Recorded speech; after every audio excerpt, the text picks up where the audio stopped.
I must admit, one of the things that does frustrate me a little bit about the business world is the businessification of various products and services. And what I mean by that is taking something that, well, pharmacies are a perfect example. 100 years ago, the pharmacy was almost like a quasi-GP. You could go to the pharmacy, if your child was unwell or you weren't feeling great, they were generally well placed to be able to provide some recommendations on what you should be taking, when you should be taking it, how often you should be taking it, and come back in a few days and let us know how you're going. And they weren't necessarily motivated to push particular products, they weren't incentivized, they were there to provide genuine advice. Then at some point, somebody realized how much money pharmacies could make, and now we have these big box pharmacies that are kind of almost like a supermarket, and there are incentives involved. There's a whole lot of retail marketing in play to try and get us to upsell. And suddenly the idea of the pharmacy that used to be fairly wholesome, I guess, for lack of a better word, is now just businessified. And it's just about trying to get as much out of the client as possible. The genuine care and the authenticity of service has been replaced by the objective of greater profit.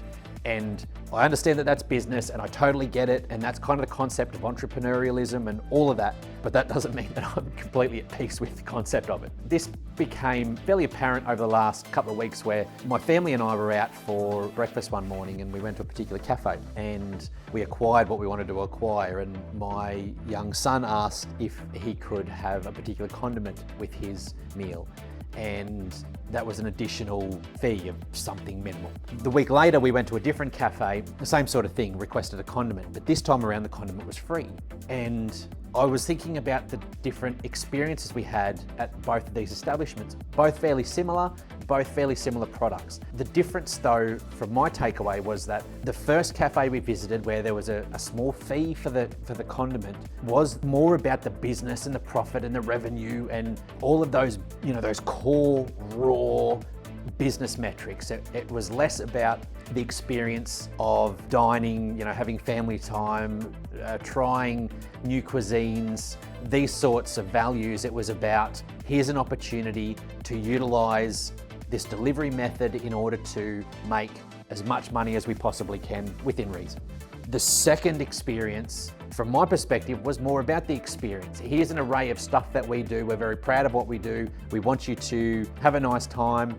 And if you need to accessorize with some other stuff because that's what you're into, fine. It's not so much about the money, although we've got to pay rent, keep the lights on, and be able to afford supplies and whatnot, which cost money. But our objective is to do so via the experience that you guys have as a family. Now, I know that example of the cafes is possibly a little vague, and there's probably better examples out there of how a particular industry becomes businessified and all of a sudden, this wholesome, authentic vibe or value has been overtaken by, business. But it got me thinking about how there is still an opportunity out there for that authenticity to be an important point of difference for particularly smaller businesses in order to make their mark. Now, naturally, there's going to be, less revenue involved because your complete entire focus isn't about getting as much ROI on everything you do as, the core business model. But what it does do is it ensures that you have buy-in for a sustained period of time because you're offering something different, and that is authenticity. Thank you for watching. Keep an eye on our social media channels for more marketing observations and tips.